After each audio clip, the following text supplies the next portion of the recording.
ഈ കുറ്റകൃത്യം അല്ലെങ്കിൽ ഈ മാസപ്പടി കേസിന്റെ ഓരോരോ ഭാഗങ്ങൾ അല്ലെങ്കിൽ ഇതിന്റെ കേസ് തുടങ്ങിയ തൊട്ടുള്ള കാര്യങ്ങൾ നമ്മൾ പരിശോധിച്ചാൽ ഈ കേസ് അല്ലെങ്കിൽ ഈ നിയമവ്യവസ്ഥകൾ കൃത്യമായി നിയമം അനുസരിച്ചിട്ടുള്ള ഓരോ നടപടിക്രമങ്ങളും അനുസരിച്ചിട്ടാണ് അല്ലെങ്കിൽ തീർത്തിട്ടാണ് പോണത് എന്ന് ഏത് വ്യക്തിക്കും, നിയമം അറിയാത്ത ആളുകൾക്ക് പോലും മനസ്സിലാകും.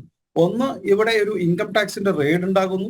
ആ ഇൻകം ടാക്സ് റെയ്ഡിന്റെ ഭാഗമായിട്ടുള്ള ഇൻകം ടാക്സ് ഒരു അപ്പലേറ്റ് ട്രിബ്യൂണലിന്റെ സെറ്റിൽമെന്റ് ഉണ്ടാകുന്നു.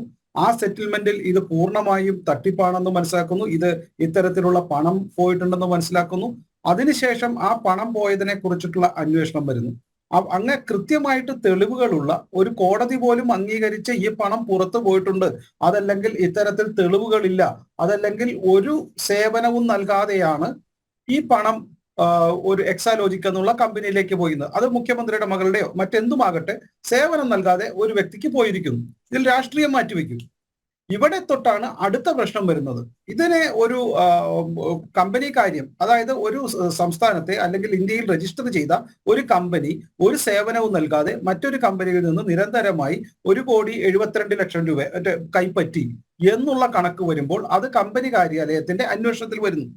എനിക്ക് മനസ്സിലാകാത്തത്, അല്ലെങ്കിൽ ഞാൻ കൂടുതൽ പ്രശ്നങ്ങൾ ഉണ്ട് എന്ന് ചിന്തിക്കുന്നത്, ഇത് ഒരു 1,72,00,000 രൂപയുടെ കള്ളപ്പണമോ അല്ലെങ്കിൽ ഇത്തരത്തിലുള്ള മാസപ്പടിയോ ആണെങ്കിൽ ഞാൻ വിശ്വസിക്കുന്നില്ല അതിന് SFIOന്റെ ഒരു അന്വേഷണം വരുമെന്ന്. ഒരുപക്ഷെ എന്നേക്കാൾ നന്നായിട്ട് അത് ശ്രീ ഷോൺ ജോർജിന് അത് പറയാൻ സാധിച്ചേക്കും. ഈ രാജ്യത്തെ കള്ളപ്പണ കേസിന്റെയോ അല്ലെങ്കിൽ 1 കോടിയുടെയോ 10 കോടിയുടെയോ 100 കോടിയുടെ പോലും SFIO അന്വേഷണമായിട്ട് ഞാൻ കേട്ടിട്ടില്ല.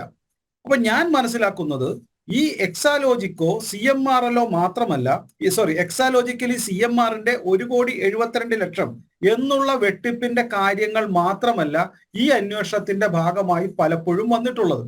അത് ഇപ്പോ കമ്പനി കാര്യം അന്വേഷിച്ചപ്പോൾ, കമ്പനിയുടെ ഭാഗത്തു നിന്നുള്ള ഗവൺമെന്റ് അന്വേഷിച്ചപ്പോൾ, ROC അന്വേഷിച്ചപ്പോഴാണ് കൂടുതൽ ഗഹനമായ, കൂടുതൽ ഇടപെടലുകൾ വരേണ്ട, കൂടുതൽ പണത്തിന്റെ ഒരു ഇടപെടലുകൾ അല്ലെങ്കിൽ വരവ് ചെലവ് ഈ എക്സാലോജിക്കിൽ ഉണ്ട് എന്ന് മനസ്സിലാക്കിയപ്പോഴാണ് SFIO വരുന്നത്. അല്ലെങ്കിൽ ഷോൺ ജോർജിന്റെ കയ്യിൽ അവർ നൽകിയ രേഖകളിൽ ഇതിൽ കൂടുതൽ എക്സാലോജിക്കിന്റെ ഓരോ ട്രാൻസാക്ഷനിലും ഇതിലും കൂടുതൽ പണമിടപാടുകൾ നടന്നു കാണണം. അങ്ങനെയാണ് SFIO വരുന്നത്.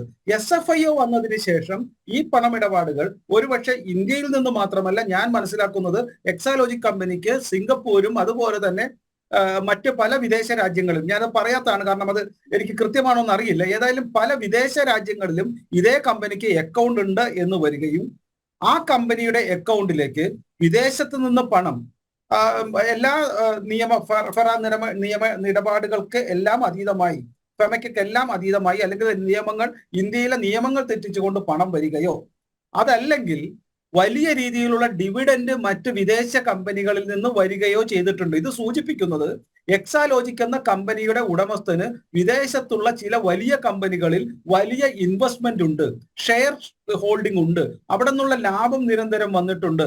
ഇതെല്ലാമാണ് SFIOന്റെ ഭാഗമായിട്ടുള്ള അന്വേഷണത്തിൽ നിന്ന് പുറത്തു വന്നതായിട്ട് ഞാൻ മനസ്സിലാക്കുന്നത്. അങ്ങനെ വരുമ്പോൾ ആ പണം എങ്ങനെയാണ് ഇന്ത്യയിൽ വെളുപ്പിച്ചത്, അല്ലെങ്കിൽ അങ്ങനെ PMLA അക്കൗണ്ടിൽ വരുന്നത്, ആ കേസിന്റെ ഫേമിലേക്ക്, ഡൊമൈനിലേക്ക് വരുന്നത്? അപ്പൊ ഇന്ത്യയിലേക്ക് കണക്കില്ലാതെ വിദേശത്തു നിന്ന് പണം വരികയും ആ പണം ഇത്തരത്തിലുള്ള IT കമ്പനികൾ തെറ്റായ രീതിയിലുള്ള ഇൻവോയ്സ് എല്ലാം വെച്ചുകൊണ്ട് കണക്കിൽപ്പെടാത്ത അത് വരുമാനവും അതിന്റെ ലാഭവുമായി കാണിച്ചുകൊണ്ട് ഇന്ത്യയിൽ ചെലവാക്കിയിട്ടുണ്ടോ, അല്ലെങ്കിൽ ഇത് ഒരു കണക്കും വെക്കാതെ ഇന്ത്യയിൽ കൊണ്ടുവന്നിട്ടുണ്ടോ? അങ്ങനെയെങ്കിൽ അത് അന്വേഷിക്കേണ്ടത് SFIO അല്ല, ED ആണ്.